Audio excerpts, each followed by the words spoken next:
Okay guys, so this is how I make homemade cranberry sauce. Fresh cranberries, use cherry juice, and then add water. So about a cup of water, half a cup of cherry juice, or you can totally use cherry juice.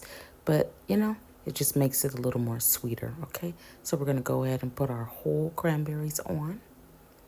Turn our eye up, of course. They look so beautiful. Gonna add a half a cup of sugar or a whole, depending on how sweet you want it. We're gonna add 2 fresh cinnamon sticks.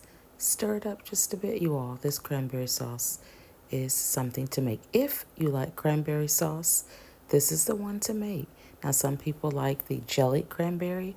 I don't, okay? So then we're going to add some lemon.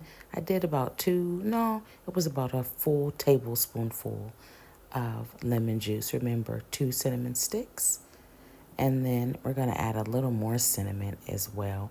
And that was about a teaspoon full, okay? So that is optional. You don't have to put all the cinnamon. The cinnamon sticks alone would be enough. But if you like cinnamon like I do, of course, I just had to add a little more. So you stir it up. You go ahead and put your lid on there. And then you are going to add ginger, optional, okay? Then you're going to go ahead and bring it to a good boil, all right? Because you're going to let your berries burst. Once you see that start to happen, turn it down to a very low temperature. Let it cook for about another 10 minutes. And then you can see this consistency still looks a little runny, but I promise you, once it sits about 30 minutes, it will start to thicken up. Okay, all the berries are bursted, as you can see. Look at that. And then you're going to go ahead and take those fresh cinnamon sticks out, all right?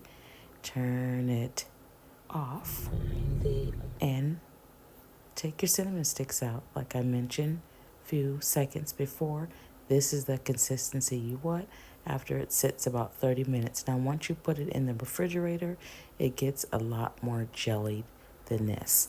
I encourage you to try this holiday. It is so good. And thank you so much for watching, guys.